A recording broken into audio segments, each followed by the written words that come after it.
할렐루야. 오늘도 말씀의 전에 나오신 여러분 주님 이름으로 환영하고 축복합니다.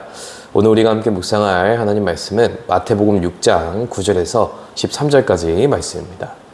오늘 본문은 우리에게 있어서 참으로 익숙한 기도문이죠. 예수님께서 우리에게 가르쳐 주신 주기도문입니다. 그런데 이 주기도문을 자세히 보면 이 순서가 나열되어 있음을 볼 수가 있습니다. 예수님께서 저희들에게 기도를 가르쳐 주실 때 예수님은 아무렇게나 순서를 정해서 말씀하신 것이 아니라 무엇을 우리가 먼저 기도해야 되고 또 무엇을 우리가 간구해야 되는지에 대해서 이 기도문을 통해서 우리에게 정확하게 알려주고 계심을 볼 수가 있습니다. 주기도문은 크게 큰 틀로 두 가지로 구분할 수 있습니다. 먼저 앞쪽 부분에서는 이 하나님과 인간 사이의 기도 제목, 이 대신 관계의 기도 제목에 대하여서 말씀해 주고 계시고, 뒤쪽에서는 인간과 인간 사이의 기도 제목, 꼭 대인 관계의 기도의 제목에 대하여서 가르치고 계심을 볼 수가 있습니다.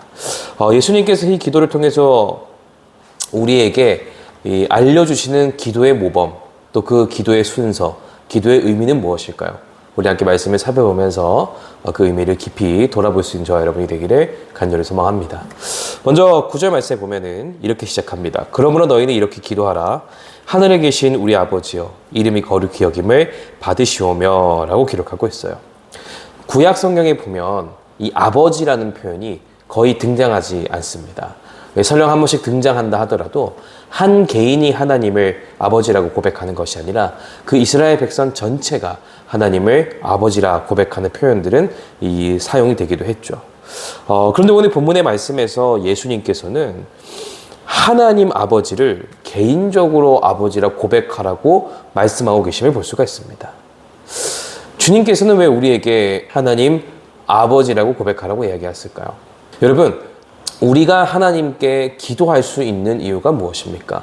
우리가 하나님께 기도할 수 있는 이유는 바로 우리가 하나님의 자녀이기 때문이라는 것이에요. 종은 구할 수 없습니다. 그러나 자녀는 구할 수 있는 것이죠. 즉 예수님께서는 아버지라는 고백과 함께 너희 아버지께 자녀로서 기도하고 구할 것을 말씀하고 계시다라는 겁니다.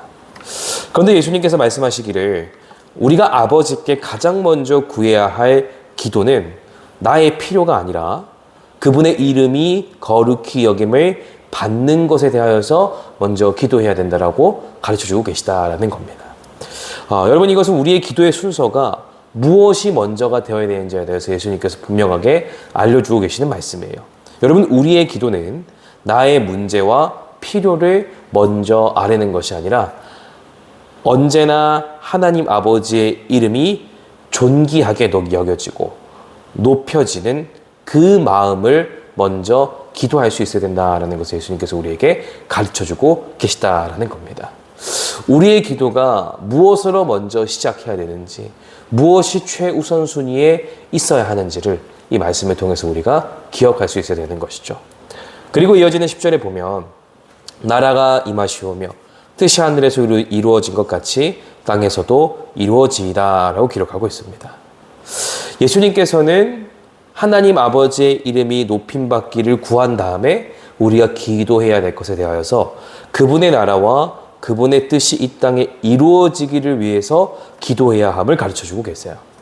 여기서 우리가 한 가지 기억해야 될 것은 무엇이냐면은 이 기도는 나 한 사람을 위한 기도가 아니라 그 범위를 더욱더 크게 넓히고 있다는 것을 우리가 주목할 필요가 있습니다. 즉 우리의 기도는 나라는 한 사람의 필요를 위한 기도로 끝나는 것이 아니라 하나님 나라와 그분의 뜻이라는 훨씬 더 크고 넓은 세계를 위해서 기도할 수 있어야 된다. 또 그것을 먼저 기도할 수 있어야 된다라는 것을 예수님께서 우리에게 말씀하고 계시다라는 겁니다. 우리의 기도는 너무 그 기도의 시야가 나라는 존재에 국한될 때가 너무나 많습니다. 그러나 예수님께서는 말씀하고 계시죠. 우리의 그 기도의 시야가 더욱더 넓어서 나만의 세상을 위한 기도가 아니라 하나님의 나라와 그 뜻이 이 땅에 이루어지기 위하여서 더 크고 넓은 시야를 가지고 이 세상과 이 땅 가운데 이루어질 하나님 나라와 그 뜻을 위해서 간구해야 된다는 것을 우리에게 이야기해 주고 있는 겁니다. 그리고 이어지는 11절의 말씀 보겠습니다.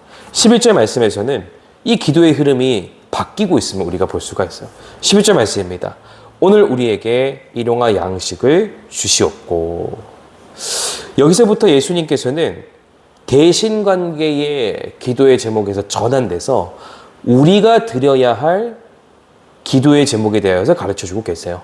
그 첫 번째 기도의 제목이 뭐냐면 바로 양식을 구하는 문제라는 겁니다. 이 양식을 구한다라는 것은 우리 이 양식의 영역은 우리의 삶에 있어서 가장 기초에 해당되는 영역이죠.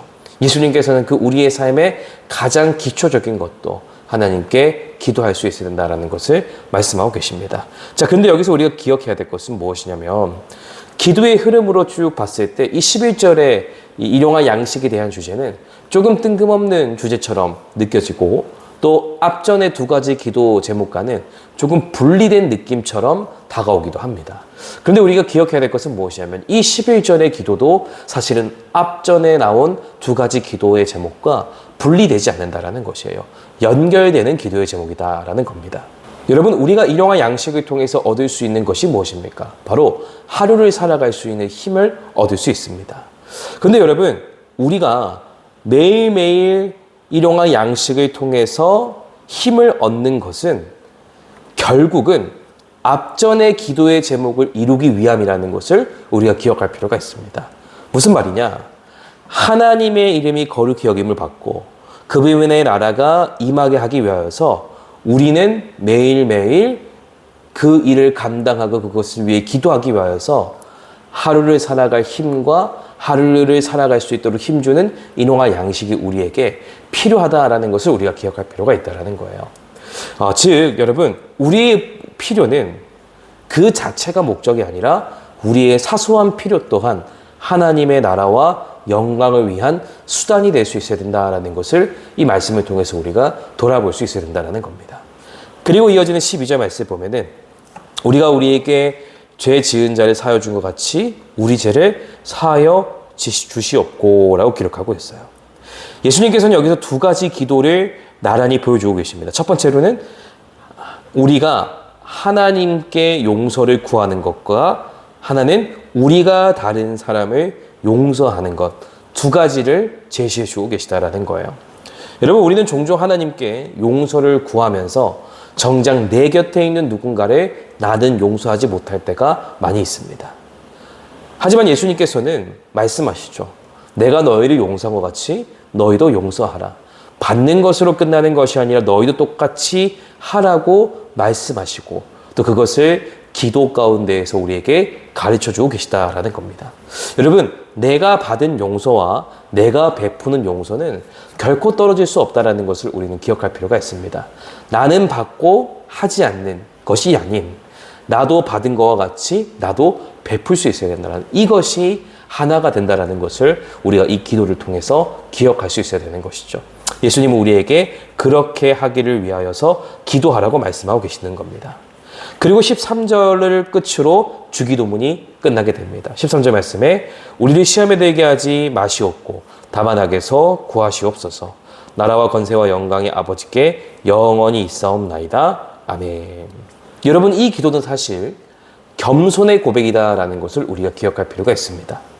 어떠한 겸손인가? 바로 내가 얼마나 연약한 존재인지에 대하여서 인정하는 고백이라는 거예요. 여러분, 우리는 하나님의 보호하심이 없으면 쉽게 유혹에 빠지게 되고 작은 것에 쉽게 시험 들기 쉬운 연약한 존재라는 겁니다.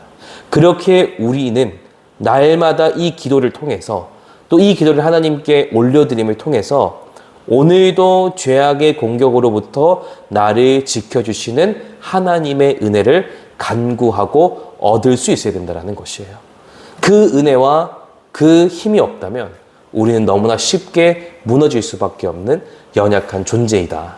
그렇게 우리에게 날마다 이 기도가 올려져야 한다는 것을 예수님께서 말씀하고 계시는 것이죠.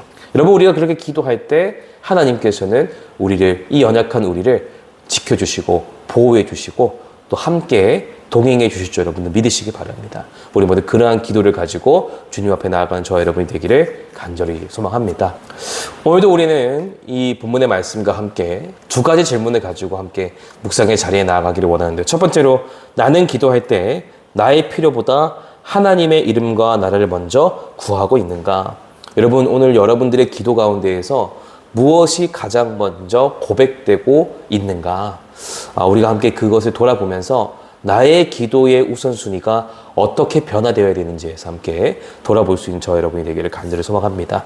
둘째로, 나는 하나님께 용서를 구하면서도 정작 내 곁의 사람을 용서하지 못하고 있지는 않은가?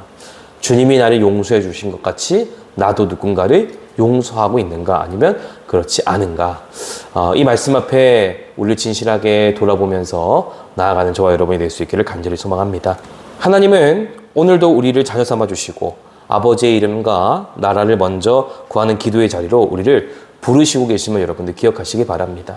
그렇게 여러분, 우리에게 있어서 이 주기도문은 예배를 끝날 때 매번 주문과 같이 외웠던 기도의 제목으로 끝나는 것이 아니라 정말로 주님께서 내게 알려주시고 가르쳐주신 진정한 기도의 모범임을 기억하면서 우리의 기도도 이 기도에 맞게 변화되고 또 우리의 간구도, 우리의 그 간구의 우선순위도 오늘 예수님께서 가르쳐주신 이 기도문에 이 합당한 기도가 될 수 있도록 될 수 있기를 간절히 소망합니다.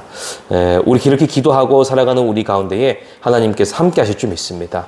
그런 의미에서 우리 모두 하나님과 함께 나아가는 주의 자녀들이 되기를 간절히 소망하고 오늘도 그 동행하시는 주님의 은혜를 바라보고 의지하며 하루를 살아갈 수 있는 저와 여러분이 되기를 주님 이름으로 축복합니다.